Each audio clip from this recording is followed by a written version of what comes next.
पाकिस्तान की हालत ये हो गई है कि अब वो अपनी पोल खुद खोल रहा है। कल पाकिस्तान के DGISPR अहमद शरीफ चौधरी ने प्रेस कॉन्फ्रेंस की और खुद ही फंस गए उस प्रेस कॉन्फ्रेंस में। पाकिस्तान भारत में जिन 26 जगह हमले का दावा कर रहा है उसकी कोई फोटो पाकिस्तान नहीं दिखा पाया। देखिए कैसे खुद फंस रहे हैं। सबूत के तौर पर सिर्फ उधमपुर एयरबेस के लॉन की एक फोटो पाकिस्तान की तरफ से दिखाई गई है। भारतीय ड्रोन रावलपिंडी तक कैसे पहुंचे इसका कोई जवाब नहीं दिया गया है।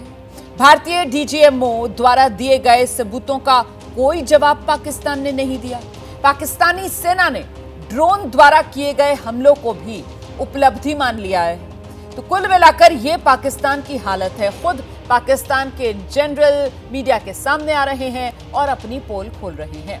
इस बीच पाकिस्तानी सेना के प्रमुख जनरल आसिम मुनीर को लेकर एक बड़ा खुलासा हो रहा है। सूत्रीय जानकारी दे रहे हैं कि नूर खान बेस पर हमले के दौरान मुनीर को छिपा दिया गया था। पाकिस्तानी सेना प्रमुख जनरल आसिम मुनीर को बंकर में छिपा दिया गया था। हमले के दौरान 2 घंटे तक जनरल आसिम मुनीर बंकर में ही छिपा रहा था।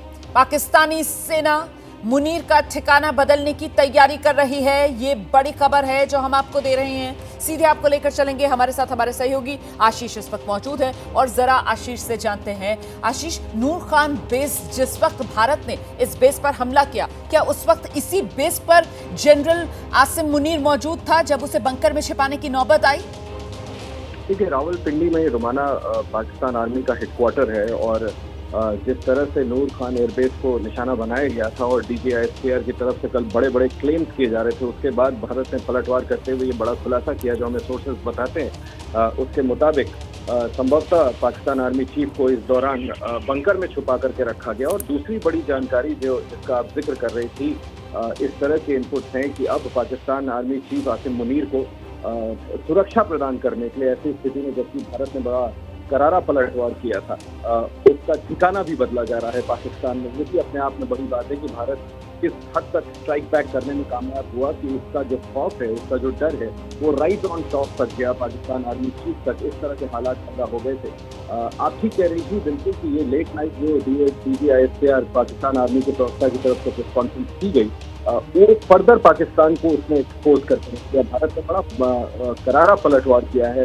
बड़े सवाल पूछे हैं कि सिर्फ 26 एयरबेसेस की अगर आप बात कर रहे हैं तो उससे रिलेटेड कोई भी तस्वीर या कोई भी सैटेलाइट या टेक्निकल प्रूफ, इमेजेस कुछ भी रख पाते, जो वो नहीं कर पाए। उन्होंने आरोप लगाए थे कि भारत के मिसाइल भारत में इधर से उधर सिरसा से अमृतसर जाके गिर रहे, इसका क्या प्रूफ दे सके? इसका कोई प्रूफ नहीं दे सके। यह आरोप लगाया था कि पेशावर तक भारत के ड्रोन पहुंच गए थे, इसका कोई साक्ष्य, कोई आधार, कोई प्रूफ पाकिस्तानी सेना देने में नाकामयाब रही। इस तरह के जो आरोप लगाए थे उसको लेकर के एक तरह से मुंह की खाई है पाकिस्तान सेना ने कल अपनी प्रेस कॉन्फ्रेंस में। इसको लेकर के भारत ने पलटवार किया है और बड़े सवाल पाकिस्तानी सेना से पूछे जिसके जवाब पाकिस्तानी सेना के पास नहीं है। लिहाजा रोमाना पूरी तरह से पाकिस्तानी सेना कल अपने DGISPR की प्रेस कॉन्फ्रेंस में एक्सपोज होगी। बहुत शुक्रिया आपका इस तमाम जानकारी के लिए आशीष। तो आशीष बता रहे हैं किस तरीके से पाकिस्तान की सेना पूरी तरीके से DGISPR की तरफ से जो प्रेस कॉन्फ्रेंस की गई उसमें एक्सपोज हुई है। और देखिए किस तरीके का डर और दहशत पाकिस्तान की सेना में थी कि अपने जनरल को भी उन्हें 2 घंटे तक बंकर में छिपा कर रखना पड़ा। ये हिंदुस्तान का दबदबा और इसी के आगे पाकिस्तान बेदम। इसी वजह से तो भारत के सामने आकर गिड़गिड़ाया कि सीज फायर कर लो।